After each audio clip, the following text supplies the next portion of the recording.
Farming algebraic expression exercise 6.10 जे तक हमने पहले जो चार पार्ट थे उसमें हमारे पास 2 टर्म थी, ठीक है ना।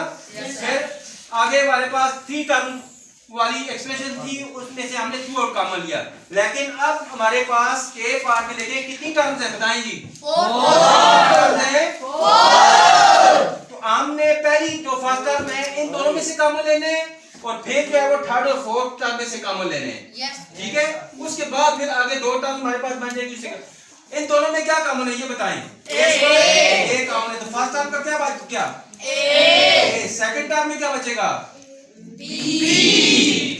इन दोनों में क्या कॉमन है 3a और प्लस 3b में कोएफिशिएंट का 3 कॉमन है। क्या कॉमन है 3। फर्स्ट टर्म का a बच गया और सेकंड का 3। अब देखें ये 2 टर्म बन गई। एक टर्म ये पूरी कंप्लीट मल्टीप्लाई जब हो रहा तो वो एक टर्म कंसीडर होती है, ठीक है। और ये दूसरी टर्म बन गई। इन दोनों में क्या कॉमन है a प्लस b कॉमन आ गया और पहली टर्म का क्या बच गया a, दूसरी का क्या बचा 3 प्लस 3। तो ये हमारे पास फैक्टराइज हो गए। ये बेसिकली 2 फैक्टर्स बन गए।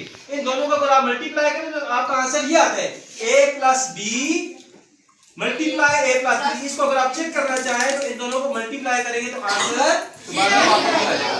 तो ये 4 टर्म्स को आप इस तरह जो है वो 4 टर्म्स अलजेब्रिक एक्सप्रेशन को इस तरह आप क्या कर रहे हैं फैक्टराइज कर रहे हैं। फिर हमने फर्स्ट टर्म और सेकंड टर्म में से कॉमन लेने हैं, फिर थर्ड और फोर्थ में से कॉमन लेने हैं, फिर उसके बाद ये 2 टर्म बन जाती है, ठीक है। इन दोनों में से हमने कॉमन लेने हैं।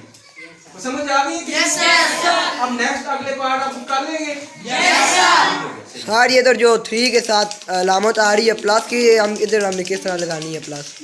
इधर जो अलामत होगी वो वही रहेगी। इधर प्लस है तो प्लस लगा दिया, ठीक है। ये सही हो गया। नहीं सर ये मतलब प्लस किधर से, अगर माइनस ऊपर सवाल में तो फिर हम क्या इधर करेंगे। माइनस होता तो इधर माइनस ही रहती। इधर क्या रहती माइनस ही रहती, ठीक है ना। इधर वाला साइन चेंज हो जाता। अगर आप इधर प्लस लगाना चाहते तो फिर इधर माइनस लगा दे। अगर इधर प्लस होता, अगर इधर माइनस होता आपका, ठीक है ना।